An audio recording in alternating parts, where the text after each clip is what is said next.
धनबाद में तेजी से उभरते नए चेहरों का मकड़ जाल, किसके सिर सजेगा ताज।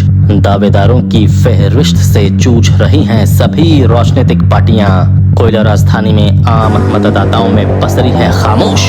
भागवत गीता के तृतीय अध्याय श्लोक 21 में कहा गया है कि श्रेष्ठ पुरुष जो आचरण यानी जो काम करते हैं, दूसरे मनुष्य आम इंसान भी वैसा ही आचरण वैसा ही काम करते हैं। श्रेष्ठ पुरुष जो प्रमाण या उदाहरण प्रस्तुत करते हैं, समस्त मानव समुदाय उसी का अनुसरण करने में लग जाते हैं। श्री कृष्ण सिर्फ कर्म करने की प्रेरणा देते हैं, इसलिए मानव को केवल और केवल कर्म में लीन रहना चाहिए, जिससे वह श्रेष्ठ पुरुष का उदाहरण प्रस्तुत करे ताकि मानव उसी का अनुसरण करने लगे। झारखंड विधानसभा चुनाव का बिगुल कभी भी बच सकता है। झारखंड में सभी 81 सीटों पर राजनीतिक समीकरण बिठाने की जुगत जहां धीरे धीरे आकार लेता जा रहा है, वहीं सभी 81 विधानसभा सीटों से अगला विधायक कौन पर चर्चा और जातीय समीकरण की गोटी भी उछाल पर है। राजनीतिक दलों के कर्णधार पर सीटों पर भावी विधायक की दावेदारी पुख्ता के लिए जिला स्तरीय, मंडल स्तरीय, बूथ स्तरीय दावेदारों के नाम मांगे जा रहे हैं ताकि प्रदेश संगठन इस पर विचार करे। वहीं धन बल और प्रभावशाली व्यक्तित्व भी व्यक्तिगत स्तर पर राजनीतिक प्रवेश चाहते हुए विधानसभा चुनाव लड़ने की स्पर्धा में जोर शोर से शिरकत कर रहे हैं। पेड सोशल मीडिया के जरिए अपने व्यक्तित्व का बखान इस कदर कर रहे हैं जैसे वह कोई ठोस राजनीतिज्ञ, प्रभावशाली समाजसेवी या फिर बहुत बड़ा रॉबिनहुड या स्कॉलर हो। लेकिन झारखंड की जनता का मूड इस बार कुछ अलग चाह रहा है। बीते लोकसभा चुनाव के दरमियान झारखंड की जनता ने संकेत दे दिए हैं कि वे कर्म की कसौटी पर परखेंगे तभी अपना मत देंगे। झारखंड विधानसभा चुनाव 2024 में भी जनता उन्हीं को वोट करने का मन बनाया है जो उनकी कसौटी पर खड़ा हो। ऐसे में राजनीतिक दलों के सामने विधानसभा सीटों पर प्रत्याशी का चयन भी चुनौती से। विधानसभा चुनाव में अभी देरी है, लेकिन धनबाद जिला की सभी 6 सीटों के लिए दावेदारी शुरू है। दावेदारों की लिस्ट लंबी होती जा रही है।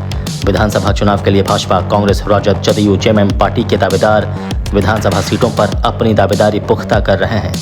विधानसभा चुनाव के लिए कांग्रेस ने उम्मीदवारों से बायोडाटा मांगा है, वहीं भाजपा में दावेदार घमासान मचाए हुए हैं। भीतरी लड़ाई सतह पर आने लगी है, वहीं पार्टी छोड़ने और शामिल होने का सिलसिला भी शुरू हो गया है। बाघमारा विधानसभा सीट से चुनाव लड़ने की मंशा रखने वाले रोहित यादव ने अपने समर्थकों के साथ राजद छोड़कर कांग्रेस का दामन थाम लिया है। इधर स्वच्छ अपनी छवि बनाने की भी होड़ लगी है। बैनर, पोस्टर, सोशल मीडिया पर पेड न्यूज तथा पेड यूट्यूबर के जरिए चेहरा चमकाने पर लाखों खर्च अभी से शुरू हो गया है। इन सब के बीच सबसे अधिक चर्चा धनबाद विधानसभा सीट को लेकर है। धनबाद विधानसभा सीट बीजेपी नेताओं के लिए हॉट सीट बन गई है। टिकट के लिए भाजपा नेता आपस में विरोधी दलों की तरह एक दूसरे पर हमला कर रहे हैं। कोई विधायक के पूरे कार्यकाल पर सवाल उठा रहा है तो कोई उस पर पलटवार कर रहा है। वहीं कांग्रेस पार्टी के दावेदारों की लिस्ट भी धनबाद विधानसभा सीट पर लंबी होती जा रही है।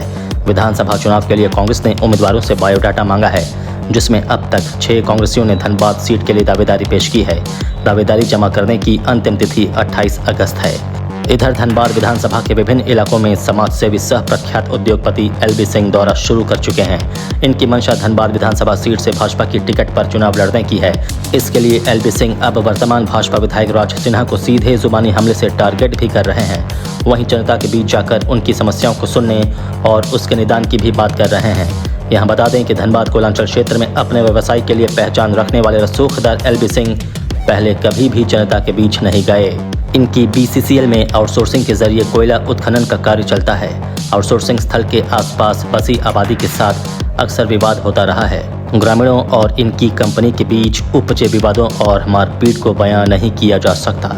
धनबाद सीट के दावेदारी में एक ऐसे भी दावेदार हैं जो सालों तक कांग्रेस के प्रदेश स्तर पर जिम्मेदारी निभाई, लेकिन विधानसभा चुनाव से ठीक पहले अपनी अलग पहचान बनाने में जुटे हुए हैं।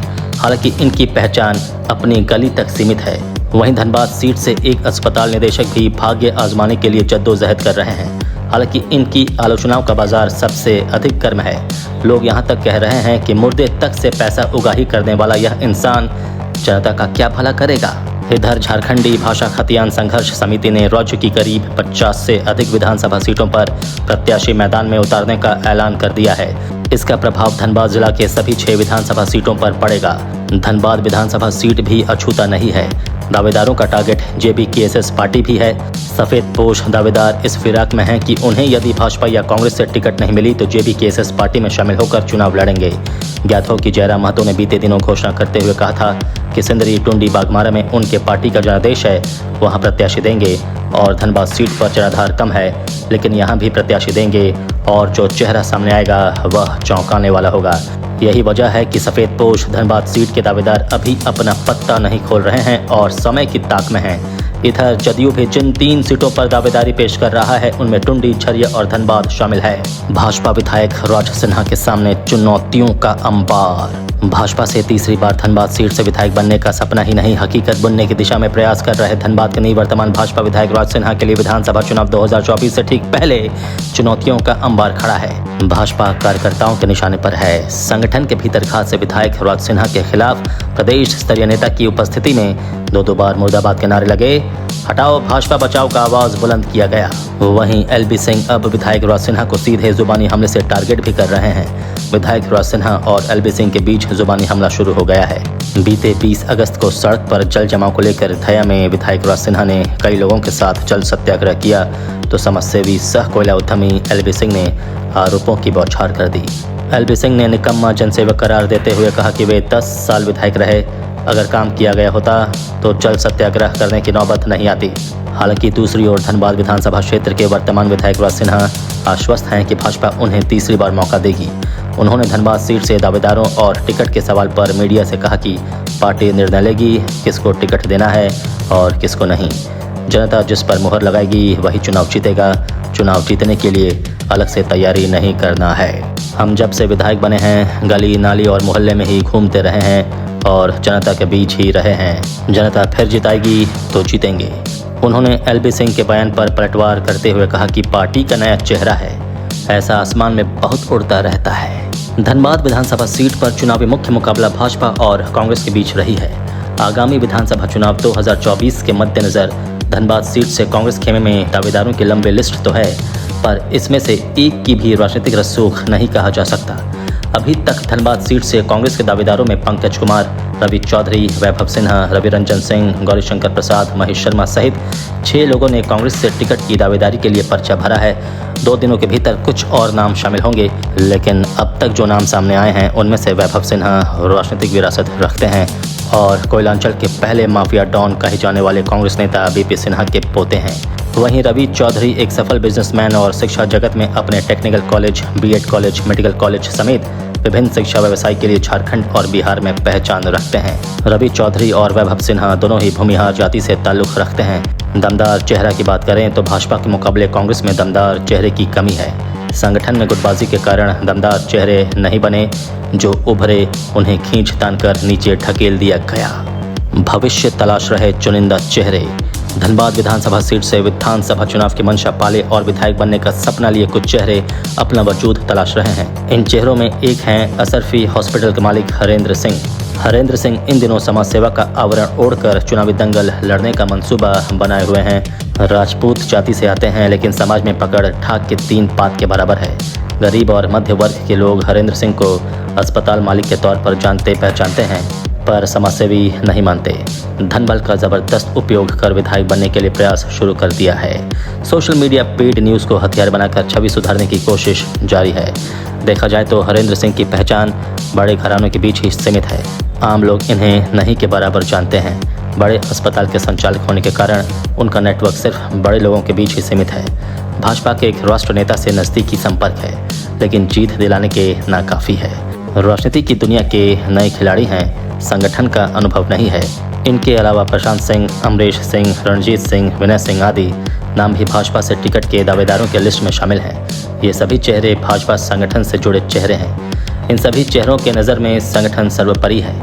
भाजपा संगठन के प्रति निष्ठा रखते हैं और उम्मीद है कि भाजपा आलाकमान इन पर भरोसा जताएगी। इन नामों में अमरीश सिंह भाजपा की राजनीति में पिछले 10 वर्षों से सक्रिय हैं। लोकसभा चुनाव 2019 और 2024 दोनों में भाजपा के प्रत्याशी के साथ काफ़ी सक्रिय रहे हैं। भाजपा के एक राष्ट्र नेता के करीबी हैं, वहीं वर्तमान सांसद ढुल्लू महतो के भी नज़दीकी हैं। खुद की बड़े नेता के रूप में जनता के बीच अभी तक मजबूत पकड़ नहीं बना सके हैं। हाल के दिनों में कार्यक्रमों में सक्रियता बढ़ी है। सोशल मीडिया पर सालों से काफ़ी एक्टिव रहते हैं। वहीं प्रशांत सिंह धनबाद के पूर्व सांसद पशुपतिनाथ सिंह के पुत्र हैं। झारखंड हाई कोर्ट के अधिवक्ता हैं। बार काउंसिल ऑफ इंडिया के सदस्य भी हैं। बार काउंसिल के सदस्य के रूप में तो सक्रिय रहे हैं, लेकिन कोयलांचल में भाजपा की राजनीति में सक्रियता नहीं के बराबर है। वर्तमान सांसद ढुल्लू महतो से भी बेहतर संबंध नहीं है। हालांकि साल 2019 में लोकसभा चुनाव के दौरान से प्रशांत सिंह का नाम धनबाद विधानसभा सीट से चुनाव लड़ने को लेकर चर्चा में रहा है। इधर रणजीत सिंह की बात करें तो वे भाजपा के उभरते नेता हैं। ज़्यादातर इलाकों में उन्होंने काफ़ी बेहतर काम किया है। जिला से लेकर प्रदेश के नेताओं से बेहतर संबंध हैं। वह पार्टी के कार्यक्रमों में बढ़ चढ़कर हिस्सा भी लेते हैं।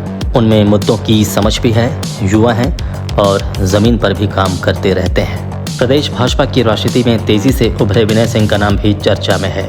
झारखंड भाजपा के प्रवक्ता हैं। श्यामा प्रसाद मुखर्जी रिसर्च फाउंडेशन से भी जुड़े हैं और अच्छे वक्ता हैं। भाजपा के बड़े नेताओं से बेहतर संबंध है। हालांकि धनबाद विधानसभा क्षेत्र में सक्रियता नहीं के बराबर है। टिकट हासिल करने और चुनाव जीतने के लिए काफ़ी संघर्ष करने की ज़रूरत है। चुनाव जीतने के लिए आम लोगों के बीच पहचान बनानी पड़ती है और जनता का भरोसा जीतना पड़ता है। भाजपा के वरिष्ठ नेता धनबाद के मेयर चंद्रशेखर अग्रवाल पहचान के मोहताज नहीं हैं। उनकी राजनीतिक छवि और मेयरों के तौर पर किए गए धनबाद के विकास कार्यों की सराहना सभी करते हैं। सूत्र बताते हैं कि चंद्रशेखर अग्रवाल ने फैसला किया है कि भाजपा धन बल पर यदि धनबाद विधानसभा सीट पर किसी को टिकट देती है तो वे इसका विरोध करेंगे और निर्दलीय चुनाव लड़ेंगे। अनुपमा की धनबाद पर नजर तो गुड्डू की चर्चा। धनबाद सीट से कांग्रेस के टिकट से कांग्रेस नेता धनबाद लोकसभा की प्रत्याशी रही अनुपमा सिंह की दावेदारी की भी चर्चा है।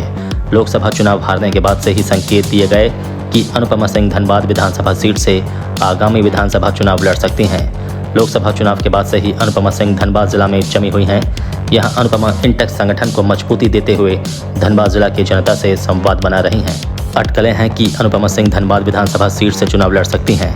बता दें कि अनुपमा सिंह के पति अनूप सिंह उर्फ कुमार जयमंगल झारखंड के बेरमो से कांग्रेस के विधायक हैं और वे इस बार भी बेरमो से चुनावी मैदान में होंगे।